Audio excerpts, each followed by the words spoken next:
in the grass on the left side of the track, where you can see some skid marks and a lot of grass is gone from car sliding.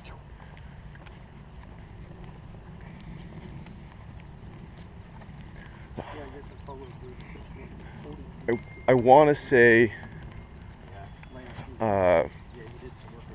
the elevation drop from where we're at here to 3B is something like 145 feet down from like where we are right now to where 3B's at.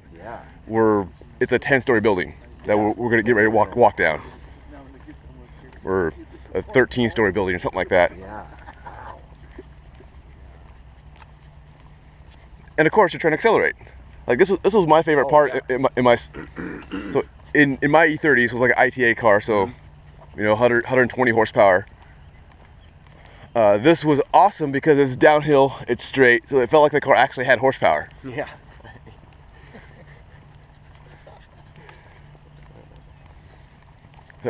Last year I got to drive Daryl's new Mustang. Right. So it was like the first or second event after he bought it from Len. Yeah, the gray one now. The gray one. Yeah. And I was unsure of the suspension in this area because of whatever setup that was cobbled together that kind of worked at certain speeds. Okay. As fast as I was trying to go, it wasn't working. Was it too stiff, too soft?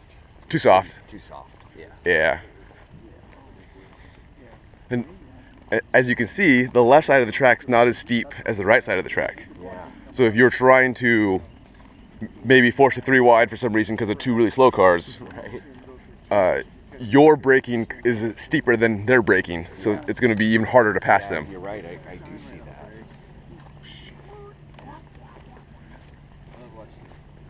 And then you guys all know about the runoff in 3A, right? Straight off that way. Never had to use it, thankfully. Last time I walked it, there were some giant potholes in there that you should know about before trying to hit it. So like if you have to take the runoff for 3A, there are some giant potholes that you may not know about and may not be able to see in a race car that may break a race car even at slow speeds. Oh wow. The last time that I walked it. They might have fixed it. May or may not have fixed it since then. We should take a look.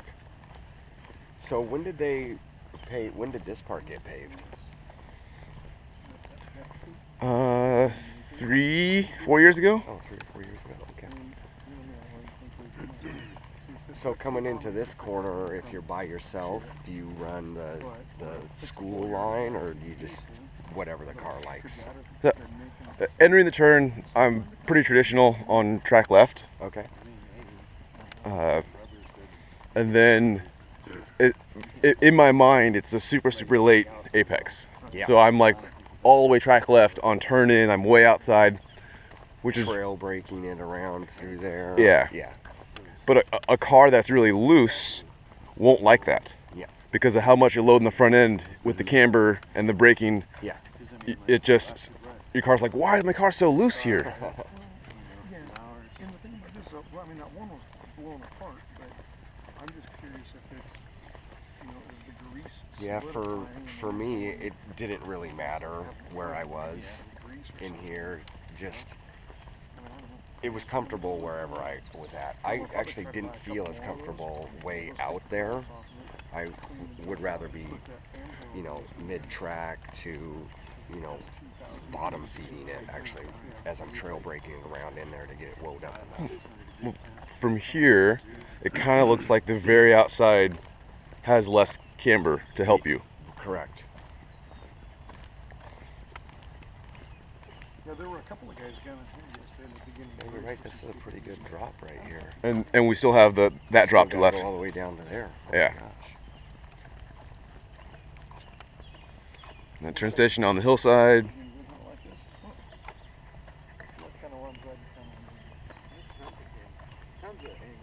Yeah, it's really banked.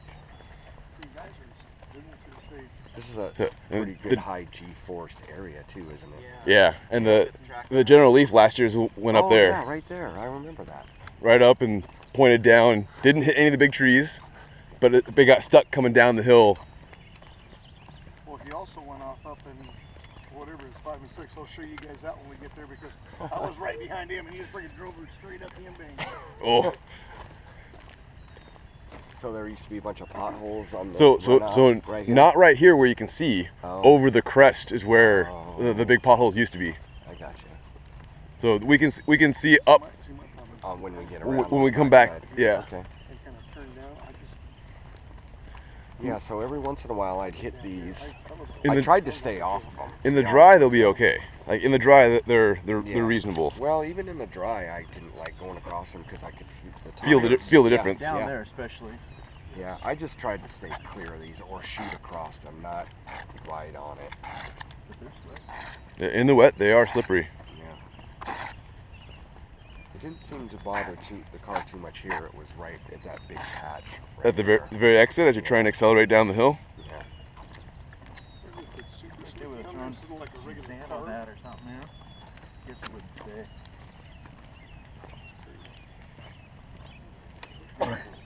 Oh, yeah.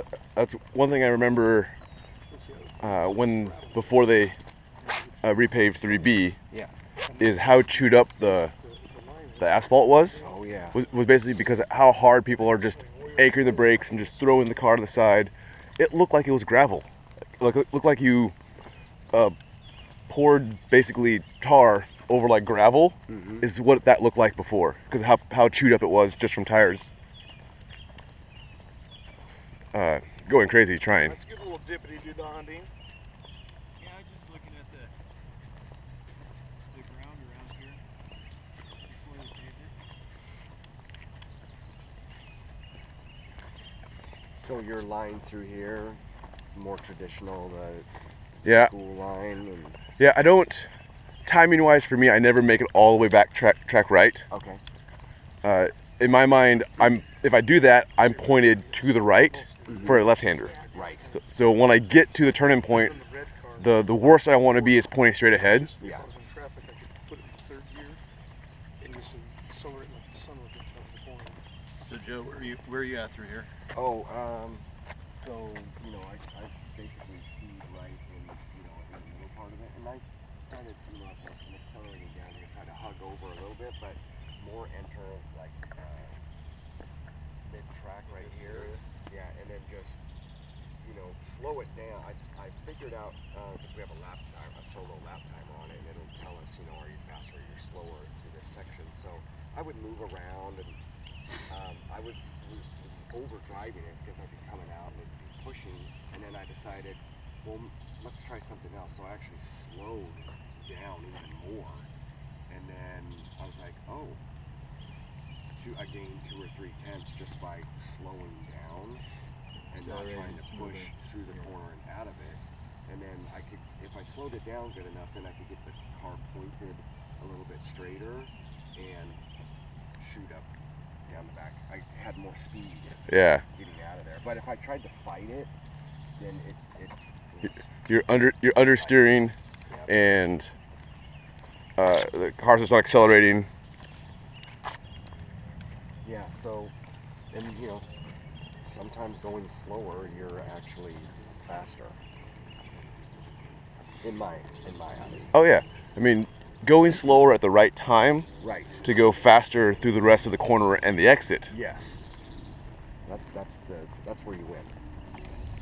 Oh. But I would almost put the tires almost in the dirt right in through here, Yeah. and just let it kind of run out and then into the rumble strips, just a little bit, and then. Kind of middle, a little bit Because it is uphill. Like the back straightaway is uphill. Yeah. So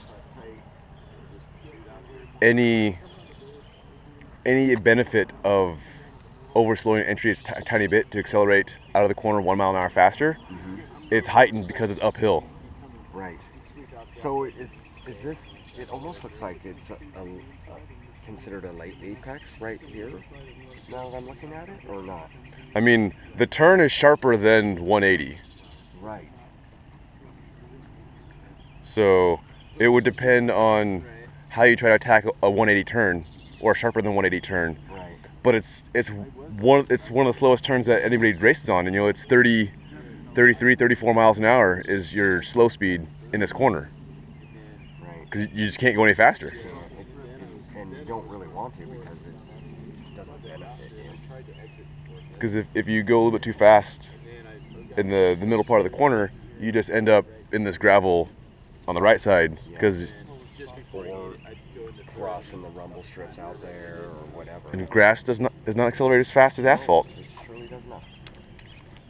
And yeah, I mean, right here. Yeah, a lot of times I just look at this corner as it's just a throwaway. Just, you know, try to get through it the best you can. And with me?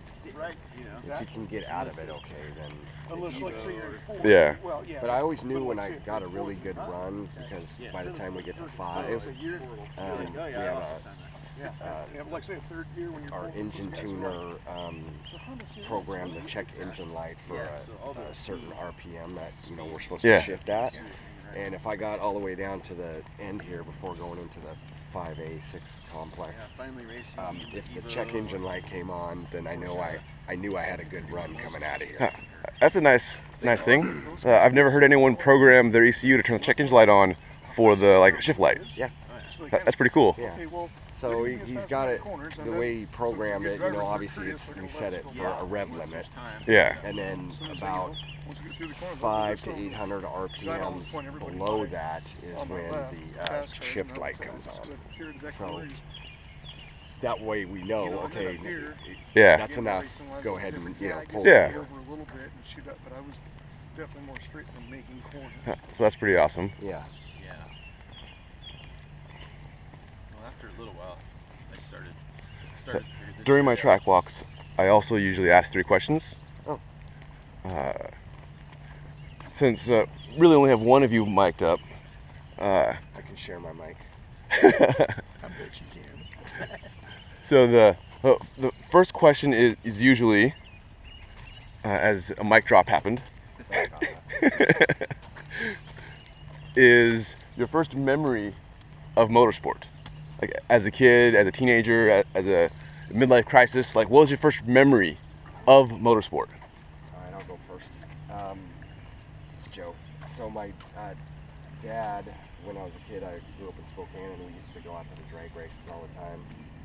Back in the day, it was Spokane Raceway Park, and I remember this would have been in the 70s.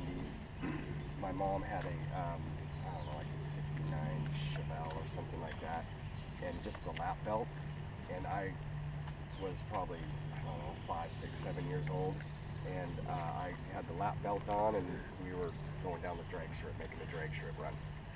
Nice. 7 years old. They don't let you do that nowadays, obviously, but back in the day, this is a fond memory. Oh yeah, Yeah. that's pretty awesome.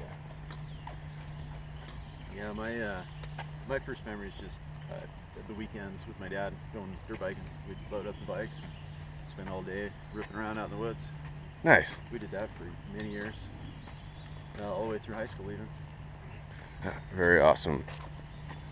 Well, probably my first almost motorsport time was probably about the age of 3 or 4. I had this lovely Fisher Price, like a little plastic go-kart thing, and was heading down the driveway, which of course was like, the coarse pea gravel stuff at our house, and flipped it.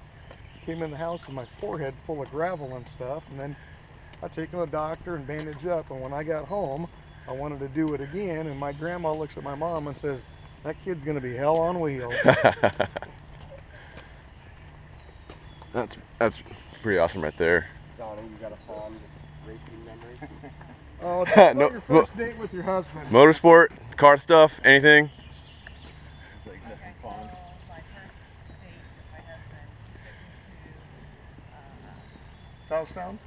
no, we went to Stanaway, and he handed me a clipboard with a couple of timers, and he said, "I'm gonna go out to practice, get some lap times, okay?" Didn't tell me how to use the timer, so I went out to the fence, I pushed buttons a few times, nothing seemed to be working. Came back, he came in, he said, "Well, how was I?" I said, "Oh, you look really good." He goes, "What kind of lap times did you have?" I have no idea, but you looked really good. Hence the first date. That's a good one. 25 years later. So it looks like there's no really big potholes or anything. So they fixed it from this last repave. So that's pretty awesome. Oh, So they used to have like giant potholes and roots from the trees, like that. It would damage your car if you came in, 30 miles an hour. But it looks like everything's fixed, so you can just use the runoff now. I did see a few cars there broke down or whatever, and they were just waiting for the safety vehicle to come pick them up. So one of my first memories of motorsport is playing with slot cars as a kid. Did you have like just a V8 track, or did you have like a... So I don't remember any of the small HO scale cars that I played with, or the 1/32 scale cars that I know I played with, because I still have some of the old stuff. Like, You still have it?